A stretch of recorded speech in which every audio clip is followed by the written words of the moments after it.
If you live with a cat, you've seen this happen. Something falls to the floor. You pause. You look at them. And for a second, you wonder, was that really an accident? My cat has one very clear rule. Everything important must happen on the floor. It doesn't matter what it is.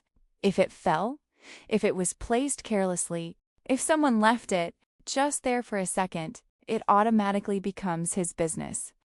I discovered this in the most obvious way possible by hearing, for the 100th time, that dry, inevitable sound.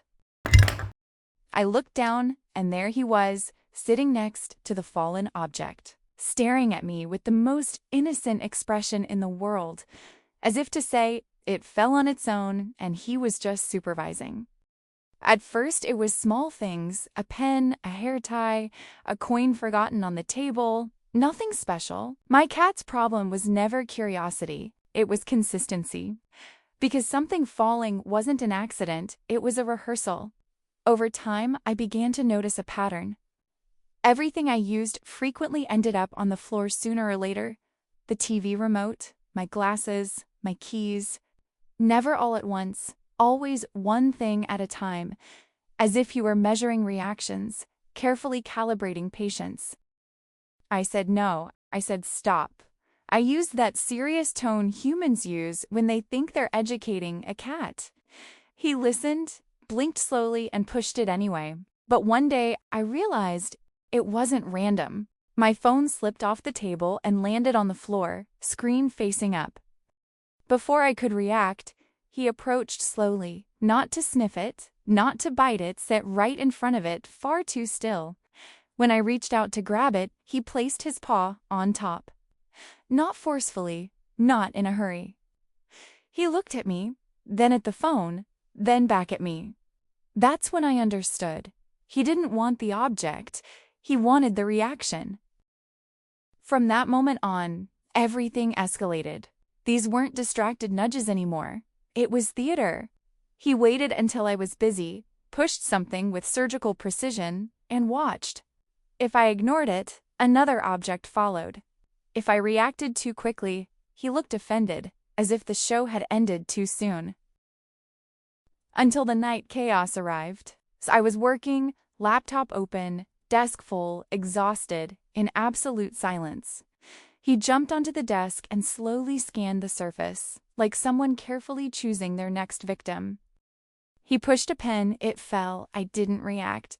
He pushed a piece of paper, it fell, I kept typing. Then he paused, looked at me, looked at the desk, and decided he'd waited long enough. Hit like and subscribe before he decides what else to knock over.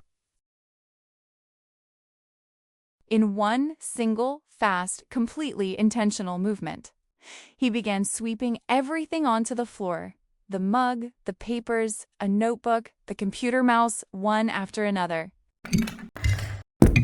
The sound of chaos echoing through the house.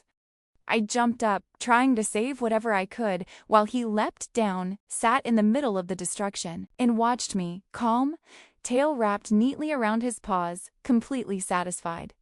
The message was clear. Now you stop.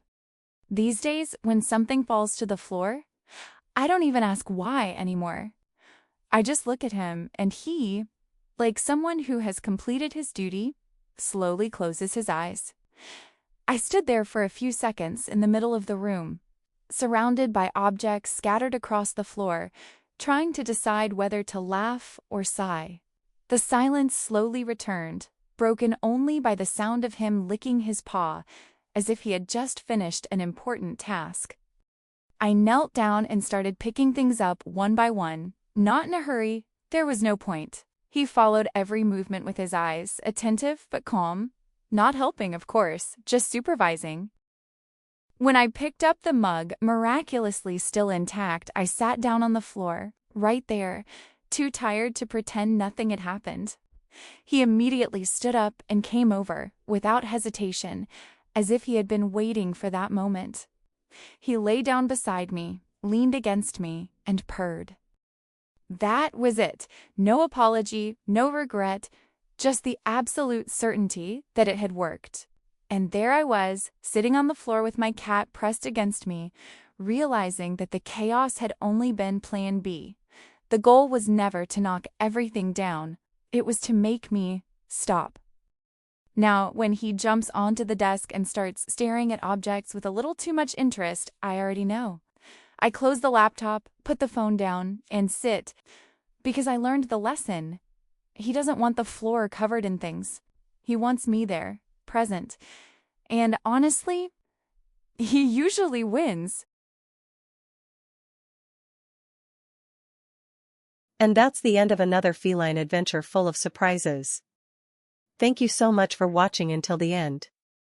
If you enjoyed this story, don't forget to leave a like, subscribe to the channel, and share this video with someone who also has a cat, because we all know these little felines are always plotting their next mischief. See you in the next story.